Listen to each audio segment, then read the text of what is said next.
Isso é verdade, tá? Isso é verdade. Os cristãos, no início, quando eles começaram a se organizar em Roma, eles eram acusados pelos politeístas de serem ateus.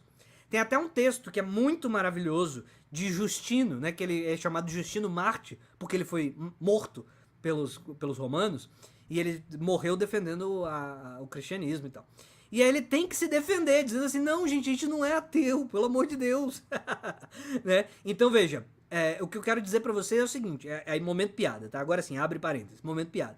Todos sabem, a partir de Justino Marte, que na verdade os cristãos são ateus humanistas. Como o nosso camarada... Gente, isso é uma piada, eu tenho que ficar colocando porque vão fazer o corte e aí vão dizer que isso não é piada e que eu tô ficando maluco, mas isso é uma piada, tá? Todos sabem, desde Feuerbach, que o cristianismo ele tem veias, certo? Veias de humanismo. Isso é verdadeiro, tem mesmo veias de humanismo.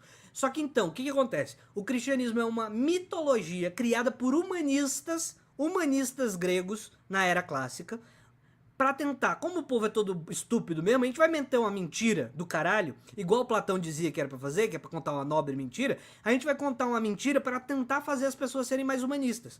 E vamos ver se dá certo. E deu, né? Eles conseguiram governar um estado, conseguiram tomar Roma.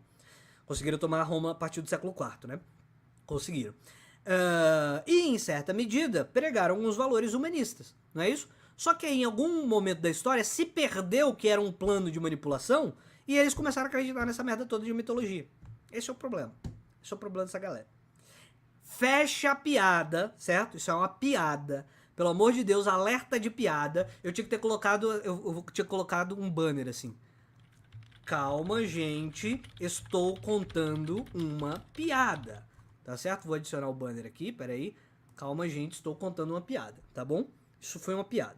Alerta de piada, tá bom? O que eu quero dizer com isso? O que eu quero dizer com isso é o seguinte, nós não temos nada, absolutamente nada, contra os religiosos por serem religiosos, por acreditarem nessas instituições, por ter essas crenças mitológicas malucas. A gente não tem nada contra as pessoas por causa disso.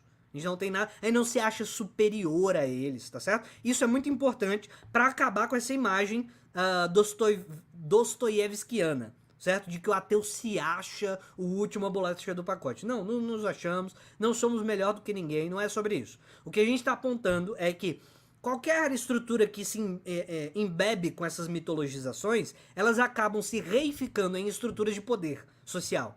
Elas acabam se reificando. E aí o problema não é nem ela se reificar com isso. A gente nem tem problema com isso. O cara ter uma igreja. Não, faz parte da organização humana se organizar em sociedade. Tá? O problema não é ter estrutura de poder, que nós não somos anarquistas. Ai, que absurdo ter estrutura de poder. Não, isso é normal, acontece. Tá? Normal. O problema não é ter estrutura de poder. O problema é concreto. Certo? A religião majoritária do nosso país não é Oxum. Não é isso. A religião majoritária do nosso país não é nem sequer um cristianismo humanista. Se fosse um cristianismo humanista, eu não dava duas fodas pra esse papo de religião. Agora, quem é que vai pro palanque do Bolsonaro? É o Silas Malafaia. Então tem nome, tem sobrenome, tem instituição, tem CNPJ e tem margem de lucro. Entendeu? A nossa discussão é concreta. Não é assim sobre, a Santíssima Trindade, a Maria é santa ou não é santa. Foda-se, isso tudo é mitologia, isso não interessa pra gente. O que interessa pra gente é quais são as religiões majoritárias e o que é que elas estão fazendo com o público, certo? Politicamente.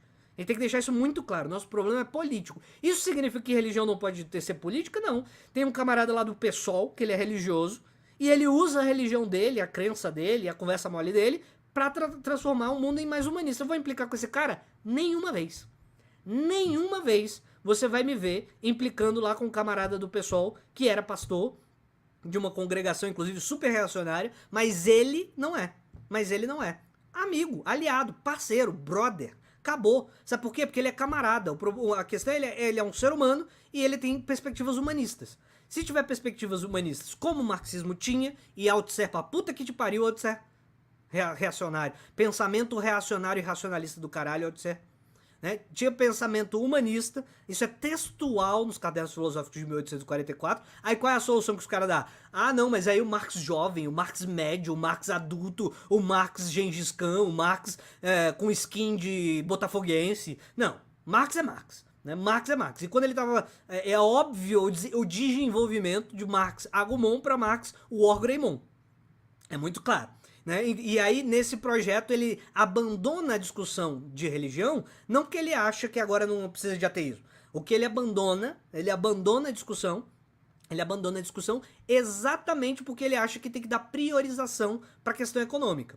Mas quando a religião começa a fazer o que está fazendo, isso aí você tem que voltar para o texto de Engels, onde ele aponta: você inimizar as pessoas só por elas serem religiosas vai fortalecer o ânimo religioso. Então isso é ruim taticamente. Você ficar batendo nas pessoas, ficar fazendo piada, ficar ridicularizando, diminuindo, só por serem religiosos. Mas não porque a religião é verdadeira, é porque taticamente é disfuncional. Isso é pregação de Engels, Lenin o retoma, certo? Então a gente não vai proibir religião, nada disso, nada disso. Mas a gente vai divulgar a visão ateísta, sim. A gente vai. Então assim, abraço pro camarada Jones. Camarada Jones é um bom camarada, certo? Estuda bastante. É um dos poucos que estuda bastante dentro da internet. Tá de parabéns, camarada Jones. Só que Lenin chamava isso de tentar esconder o ateísmo de oportunismo. Por quê? Né? Aí a gente tem esse problema aí. Aí tudo bem. Ele é oportunista, mas é meu amigo. Né? Tenho até amigos que são. Não vou inimizar a religião, também não vou inimizar o oportunismo. Calma. Se continuar com o oportunismo. Imagina se camarada Jones abandona o oportunismo e fala: não, realmente, eu sei, admito, Lenin era um militante ateísta, defendia a militância ateísta. Inclusive essa palavra tá lá. Militância ateísta. Lenin fazia isso, eu sei. Assumo. Só que eu tenho religião, pô. Fazer o quê? Eu tenho religião. Aí a gente vai dizer o quê? Respeitamos, pô. Respeitamos, pode ter sua religião. Tá tudo certo. Quer dizer, tá errado, mas tá tudo bem. Tá errado, mas tá tudo bem. Tá tudo certo. Tá tudo certo no sentido de que ninguém vai te perseguir porque você tem uma religião. Né? O nosso medo é o exato oposto, porque ateus são 1%. Ateus são 1%. Por isso que a gente chama de oportunismo, porque é assim, é apelar pra coisa da majoritariedade. Então, voltando pra pergunta do Gustavo, Dostoiévski é um bosta? Depende. Do ponto de vista retórico, vamos fazer a mesma coisa que fizeram com Marx, a gente vai fazer com Dostoiévski. É um imundo, é um nojento, é um ser humano desprezível. Mas por quê? Pra fazer igual eles fazem. Pra envenenar o poço. É um dos melhores artistas da Terra, Dostoiévski. Um dos melhores artistas da Terra. Só que o Dostoiévski é usado sistematicamente para difamar o ateísmo. E quem não percebe isso é porque você, né, você tá com a cabeça enfiada dentro da terra. Se você não percebeu isso ainda. Beleza? Então, beleza. 1929 não foi uma crise de superprodução também? Então, o que a gente tem que tomar